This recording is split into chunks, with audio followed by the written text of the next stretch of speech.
Bon matin à tous. Bonjour et bienvenue à ce café matinal ensemble partout au Québec, partout en francophonie, alors que nous continuons notre cheminement, notre marche ensemble dans le psaume 23 avec comme thème vivre dans la bonté de Dieu pendant la COVID et après la COVID. Et nous regardons verset par verset au psaume 23 parce que David a marché dans la bonté de Dieu à chaque jour de sa vie. L'Éternel est mon berger, je ne manquerai de rien. Le bonheur et la grâce m'accompagneront tous les jours de ma vie. C'est une déclaration de foi. Il est possible pour nous de marcher, quelles que soient les circonstances, de marcher dans la bonté de Dieu. David n'avait surtout pas eu une vie aseptisée ou une vie protégée. Il a vécu la vie très intensément avec tous les hauts et les bas. Et il dit, j'ai marché à chaque jour de ma vie dans la bonté de Dieu. On traverse le psaume 23 ensemble. Merci pour tous vos courriels. Plein de gens qui me disent, je redécouvre le psaume 23. Un surintendant d'église en Côte d'Ivoire qui dit maintenant, je vais en faire de cette étude du psaume 23 un manuel pour envoyer à toutes nos églises. Alors, je me réjouis de voir l'impact du psaume 23 se multiplier. Nous avons vu ensemble que vivre dans la bonté de Dieu à chaque jour, c'est vivre dans sa provision. Je ne manquerai de rien.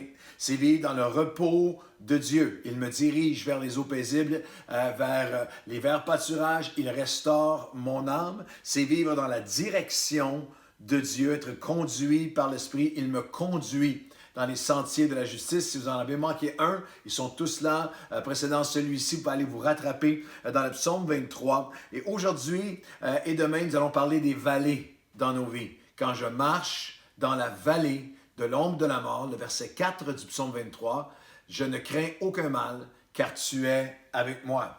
Alors, il a vivre dans la bonté de Dieu, dans les sommets, mais aussi dans les vallées de nos vies. La vie est remplie de sommets et de vallées. Il n'y a pas, les vallées vont faire une partie intégrale de notre vie, même comme croyants. C'est une des pires aberrations d'un certain segment de la théologie qu'on a appelée la théologie de la prospérité, une théologie moderne qui en fait une hérésie moderne que si je peux atteindre un certain niveau de foi en Dieu, il n'y aura plus de vallée dans ma vie. L'homme, selon le cœur de Dieu, nous rappelle que nous allons traverser les vallées, mais quand je marche dans la vallée, tu es avec moi. Alors, nous allons parler de vallée ensemble aujourd'hui et demain, et peut-être que vous vivez une vallée en ce moment, bien.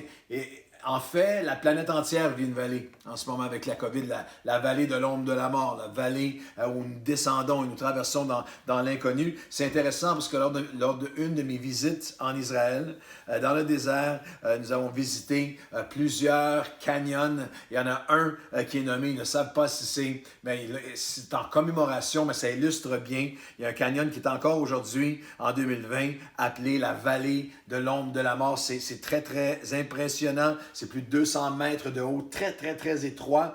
Il y a juste un moment dans la journée, vers midi, où le soleil finit par percer. Alors, on peut imaginer David marchant dans l'ombre continuellement dans un de ces canyons. Et non seulement physiquement, mais David a marché dans des vallées d'ombre, de l'ombre de la mort à différents moments de sa vie. Je vais attirer votre attention lorsqu'on parle du Dieu qui veut se révéler non seulement dans nos moments de sommet dans nos vies, mais dans les moments où tout va bien, où on a une belle perspective, où on regarde des choses de haut, mais dans les moments creux, dans les moments de vallée, parce que la métaphore biblique de la vallée parle des saisons de tempête, de problèmes où nous descendons et où il y a de l'ombre, où on ne voit pas la lumière poindre. Dans 1er roi, chapitre 20, il y a un texte intéressant, et c'est le contexte, là on est 2900 ans, 2900 ans d'aujourd'hui, et il y a un roi qui attaque Ben-Hadad, c'est dans 1er roi chapitre 20, Ben-Hadad est le roi de Syrie avec 32 autres chefs de nation, attaque Israël. Et alors qu'il attaque, et c'est une guerre dans les sommets. C'est une guerre dans le haut des montagnes et Israël leur fait subir. Le Seigneur est avec eux et Dieu leur donne une victoire cuisante. Et l'année d'après, l'ennemi revient. Nos combats ne sont jamais terminés. Et on prend le récit dans 1er roi 20. Alors le prophète s'approcha du roi d'Israël et lui dit, « Va, fortifie-toi, examine et vois ce que tu as à faire. Car au retour de l'année, l'an prochain, un an plus tard, le roi de Syrie va venir contre toi encore. » Et je veux dire à quelqu'un, En fait, dans la vie, si vous n'êtes pas dans une vallée en ce moment, vous avez été dans une vallée et vous allez y être. Les attaques ne cesseront jamais, nous devons être alertes. Et la victoire a été grande, mais maintenant l'ennemi va revenir. Remarquez que la première victoire, c'est un combat dans les montagnes, dans les sommets. Et les serviteurs du roi de Syrie lui dirent, leur Dieu est un Dieu de montagne, il est un Dieu de sommet. C'est pourquoi ils ont été plus forts que nous. Mais combattons dans la vallée. Attaquons-les dans la vallée. 1er roi 20, 23. Et on verra si nous ne serons pas plus forts qu'eux. Verset 24 du chapitre 20, le premier roi. Faisons encore ceci. Là, il parle de toute une stratégie, encore plus de soldats, encore plus d'armement, mais maintenant, nous les attaquerons dans la vallée. Et l'on verra si nous ne serons pas plus forts qu'eux. Et il les écouta et il fit ainsi. Et l'année suivante, voici maintenant la nouvelle attaque qui se fait. Les armées sont multipliées. Les commentateurs bibliques parlent de probablement 100 000 hommes qui viennent maintenant dans la vallée les attaquer contre 7 000 pour Israël. Et le verset est très imagé. 1er roi 20, 27. Ils étaient semblables comme deux petits troupeaux de chèvres, tandis que les Syriens, l'ennemi, remplissaient le pays.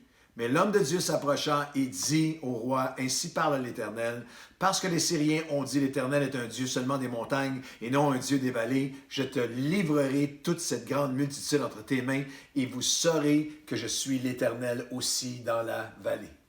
Et ça, s'il y a un mot que j'ai besoin, que tu as besoin d'entendre aujourd'hui, c'est qu'il est le Dieu dans la vallée avec toi. Il n'est pas seulement le Dieu lorsque tout va bien, lorsque je suis sur le sommet. Il est le Dieu dans la vallée avec toi.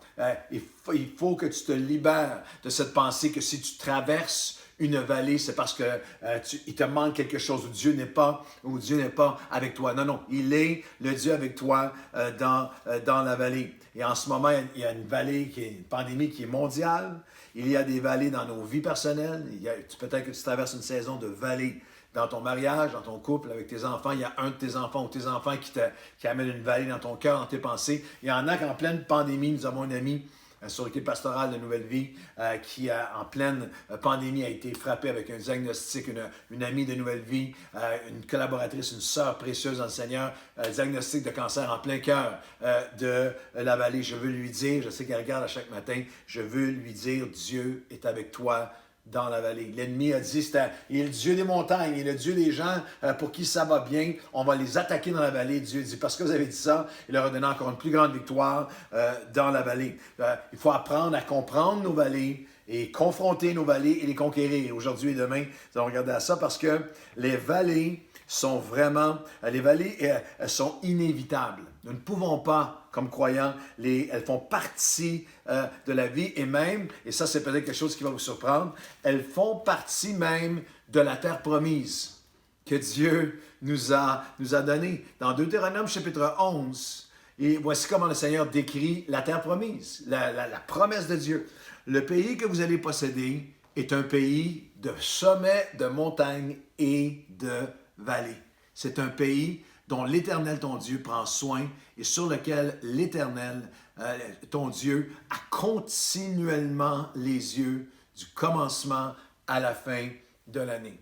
Alors, c'est la terre promise que Dieu a donnée. Alors, encore une fois, celui ou celle qui t'a enseigné ou celui qui essaie de communiquer en ce moment que si on a vraiment la foi, il y a une terre promise que Dieu nous donne où il n'y aura plus de vallée. Non, la terre même, la promesse même que Dieu t'a donnée, elle est une terre de montagne, de sommet et une terre de vallée. Mais les yeux de Dieu sont continuellement sur toi. Dieu est avec toi dans la vallée. Les vallées, elles sont littéralement inévitables.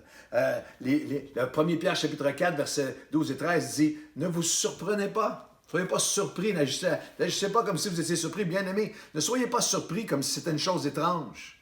Ce qui vous arrive lorsque vous traversez une fournaise ou une vallée pour vous éprouver, vous vivez une épreuve. Non, trouvez votre joie au contraire. Alors que vous avez peur ou souffrance, vous allez aussi goûter à l'allégresse de la gloire de Dieu qui va se manifester dans cette souffrance. Et ça aussi, je trouve ça intéressant dans ce contexte théologique que si tu avais assez d'onction, de puissance ou d'onction, de relation avec Dieu ou d'autorité au nom de Jésus, tu n'aurais plus jamais traversé les vallées. Je vous rappelle que Pierre, dans les Actes, marchait à ce niveau particulier d'autorité avec Dieu où il était l'homme dont l'ombre guérissait les malades. Alors l'homme dont l'ombre guérissait les malades nous avertit que nous allons traverser des vallées d'ombre. Nous allons traverser des vallées d'ombre, mais comme le Seigneur dans le Deutéronome. Le pays que je vous donne est un pays où vous allez combattre. Il va y avoir des montagnes, il va y avoir des vallées. Mes yeux vont toujours être sur vous. David, dans le psaume 23, quand je marche dans la vallée, tu es avec moi. Les vallées, elles sont inévitables. Elles sont, je dirais de cette façon, les vallées, elles sont impartiales. Les vallées sont pour tout le monde. Tout le monde va traverser les vallées. Le psaume 34, verset 19, et il pleut. Le juste n'échappe pas aux vallées. Les épreuves l'atteignent, mais l'Éternel l'en délivre et l'en délivrera toujours. Je veux m'arrêter un moment aujourd'hui, on va continuer demain. Mais je veux m'arrêter aujourd'hui parce qu'il y a quelqu'un qui, pas seulement quelqu'un, il y a beaucoup d'entre vous qui traversent une vallée en ce moment. Vous avez besoin de vous arrêter un moment et de dire, Seigneur, quel soulagement, quel apaisement, quel réconfort, quel rappel puissant. Le fait que, quel que soit la vallée que je traverse en ce moment, tu es le Dieu non seulement des sommets, mais tu es le Dieu dans ma vallée. Puis une chose qui est intéressante dans le psaume 23, c'est que les premiers versets, David parle de Dieu au « il ». Il explique un peu le caractère de Dieu. Il énonce le caractère de Dieu. Il me conduit. L'Éternel est mon berger de m'encadrer. Il me conduit. Il me dirige. Lorsqu'il traverse la vallée, il dit, je ne craindrai rien car tu es avec moi. Il a, à travers la vallée, il a transcendé, il a gradué de simplement énoncer le caractère de Dieu à expérimenter la communion. Maintenant, il est au-dessus. Non, je ne crains rien parce que tu es avec moi. Ton pays, la terre promise que Dieu t'a donnée, la destinée qu'il nous a donnée ensemble, en est une de montagnes et de vallées. Mais c'est un pays dont l'Éternel, ton Dieu, prend soin. Il prend soin de ta destinée, sur laquelle l'Éternel, ton Dieu, a continuellement les yeux chaque jour de l'année, chaque jour de cette année 2020 de pandémie. Les yeux de Dieu sont sur toi et demain, on va continuer à regarder comment comprendre, confronter et surtout conquérir nos vallées. Mais là, je veux prier avec vous aujourd'hui. Seigneur, aujourd'hui, que ton esprit vienne rappeler à quelqu'un que tu n'es pas seulement le Dieu des sommets. On se rappelle de sommets, de moments de sommet dans nos vies où on sentait ta bénédiction, où on la voit. David a connu des moments de sommet extraordinaires. Mais dans ce canyon où la lumière ne pointe pas beaucoup, où nous marchons dans la vallée de l'ombre, dans la vallée de l'ombre de la mort, Seigneur Dieu, tu te rappelles, je suis le Dieu dans la vallée. Lorsque l'ennemi a dit, on les a attaqués dans les sommets et Dieu leur a donné victoire, on va les attaquer maintenant en les amenant dans la vallée. Dieu dit, dans la vallée, je donne à mon peuple encore une plus grande victoire. Je suis encore plus présent. Et peut-être que pour certains d'entre nous qui étaient capables d'énoncer ton caractère, il est celui, il est. À travers cette vallée, nous allons passer au-dessus. Je ne craindrai rien dans la vallée, car tu es avec moi.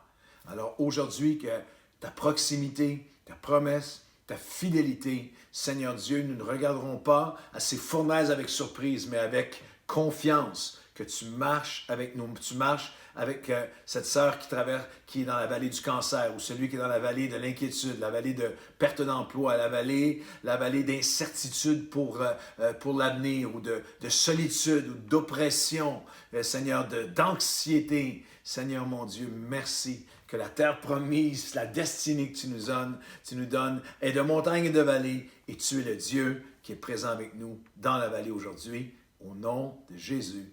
Amen et Amen. Bonne journée et marchez aujourd'hui en disant, quand je marche dans la vallée de l'ombre de la mort, tu es avec moi. Je ne craindrai rien.